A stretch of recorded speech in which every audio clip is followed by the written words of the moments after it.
Welcome to the post-match analysis on this match day number 7, where Allied Bank Stallions won against Angro Dolphins, and that is why I have with me here to discuss all of this and so much more Shah Faisal right here with me, and the pacey star Haris Rauf right here. Haris, welcome to the show. Thank you so much. Haris, 2 for 28 के figures काफ़ी rhythm में आप लग रहे थे. थोड़ा अपनी training के बारे में बताएं कि ऑफ सीज़न क्या कर रहे होते हैं, किस चीज़ को ज़्यादा जो है टारगेट कर रहे होते हैं.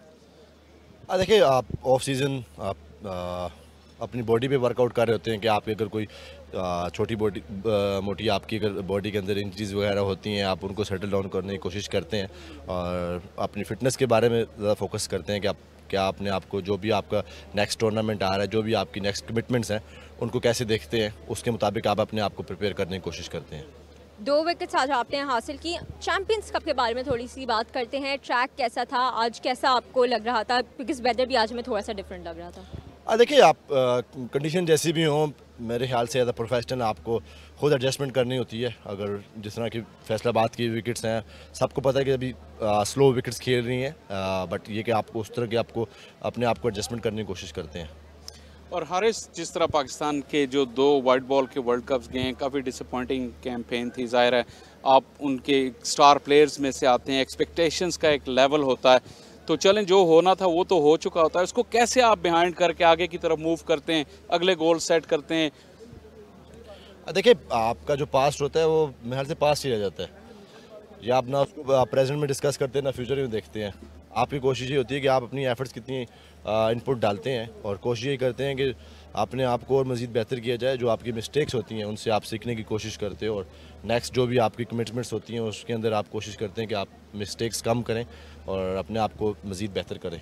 और आज के मैच में जिस तरह आखिरी ओवर्स में आपने रनिंग की बाबर के साथ, बाबर को स्ट्राइक दे रहे थे, आप हैं तो बॉलर, लेकिन कुछ आप इस चीज़ पे भी रोशनी डालेंगे, रन चेज क्यों नहीं हो रहे? 7 मैचेस में कोई भी टीम रन चेज नहीं कर पा रही. देखिए, देखा जाए रन चेज मेरे ख्याल से विकेट इतना मुश्किल नहीं होता कि आप कहें कि यार विकेट बहुत ही मुश्किल है और रन चेज इसलिए नहीं हो रहे.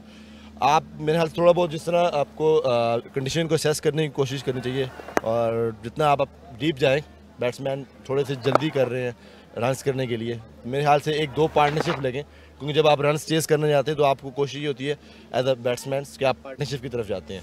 अगर 1-2 पार्टनरशिप लग जाती हैं तो फिर जो दूसरी टीम होती है वो ओबियसली बात है वो थोड़ा बहुत फिर लैक करती हैं चीज़ें और वो फिर मिस्टेक्स भी करती हैं. और आप एक्सप्रेस फास्ट बॉलर हैं, पेस अनमोल है होती है क्रिकेट में, बहुत ही कम फास्ट बॉलर होते हैं दुनिया में, हर किसी एरा में, जो आप जितनी तेज़ बॉलिंग कराते हैं.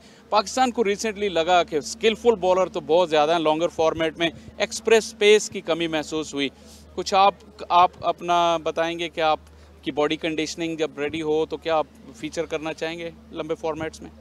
देखिए, क्यों नहीं, आप कंट्री के लिए आप किसी भी फॉर्मेट में सर्व करो, मेरे ख्याल से ये प्राउड मोमेंट्स होते हैं.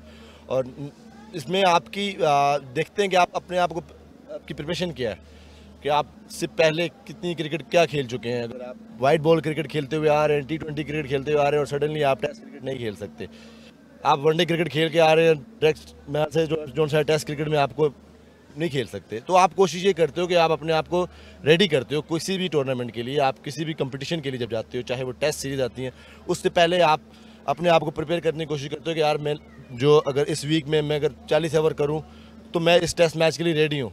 अगर उस वीक में आपने 40 ओवर नहीं किए, आप T20 क्रिकेट खेलते हुए और डायरेक्ट आप टेस्ट क्रिकेट नहीं खेलते, तो ओबियसली बात है आपको उसके लिए 2-3-4 डे क्रिकेट खेलनी चाहिए ताकि आपको बॉडी आपकी यूज्ड टू हो उस फॉर्मेट के लिए और फिर आप अपनी कंट्री के लिए अच्छा सर्व कर सकते हैं. और जितना फिजिकली डिमांडिंग है एक्सप्रेस फास्ट बॉलिंग, मेरे ख्याल फास्ट बॉलर्स के लिए ये ट्रांजिशन छोटे फॉर्मेट से बड़े में शायद फास्ट बॉलर्स के लिए सबसे ज़्यादा मुश्किल है.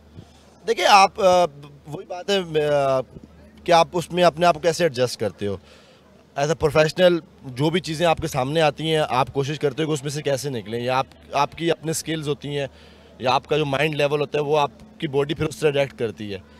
तो टेस्ट क्रिकेट इतना मुश्किल नहीं है, और इवन कि जिस तरह आप अपने आप को प्रिपेयर करके आते हो, 4 डे क्रिकेट खेली होती है, आपकी बॉडी यूज्ड टू होती है, लंबे लंबे स्पेल कर सकते हैं, तो उसमें इंजरी के चांसेस कम होते हैं, आप अच्छा डिलीवर कर सकते हो, एग्जीक्यूशन आपकी अच्छी हो जाती है.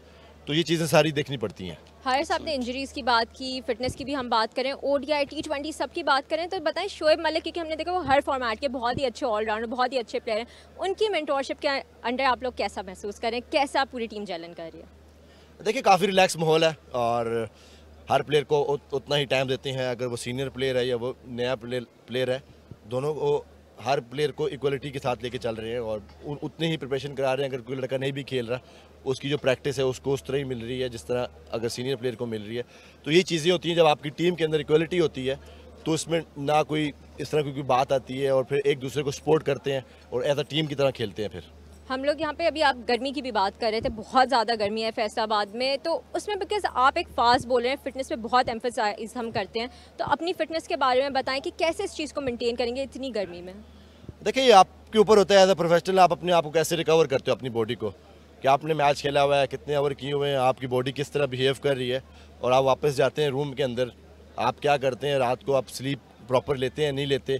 तो ये छोटी छोटी चीज़ें होती हैं, मेरे ख्याल से एज अ प्रोफेशनल आपको सीखनी चाहिए कि यार आपने अगर इतना मैच खेला हुआ है और नेक्स्ट डे आप पूरी रात जागे हुए और डे में आप सो रहे हो, तो मेरे ख्याल से आपको नींद अपनी पूरी करनी चाहिए, नेक्स्ट डे आपको रिकवरी करनी चाहिए अपनी ऊपर, आपको बेहतर पता होता है कि आपकी बॉडी कैसे रिकवर कर सकती है। One final slightly lighter note पे कि रेस्ट और रिकवरी रिलैक्सेशन का आपका बेस्ट मोड क्या है? देखिए मैं अपनी नींद पूरी करता हूँ, कोशिश करता हूँ सबसे पहले जो मेरी नींद पूरी होनी चाहिए, और उसके बाद मेरे पास आप आई स्टॉप लेते हो या आपके पास ऐसी कोई रिकवरी मशीन्स होती हैं, जिस तरह वो आपको अगर कोल्ड एंड कंप्रेसर की तरह मशीन्स होती हैं, वो आप लेके रखते हैं एज अ प्रोफेशनल, आप फिर उसको यूज़ करते हैं। Thank you. चलें, thank you so much Haris, thank you so much Shah Faisal for being here with us. And this was Haris Rauf with us for his 2 for 28 today. And we'll see what happens in the next matches from here on. We have another match lined up for you tomorrow at 3 p.m. It is between UMT Mahors and Nurpur Lions, live here from Faisalabad Iqbal Stadium. We witnessed a full house here today. We're almost sure to witness a full house tomorrow as well. So you don't forget to tune in tomorrow. So we'll see you tomorrow. But until then, it's goodbye.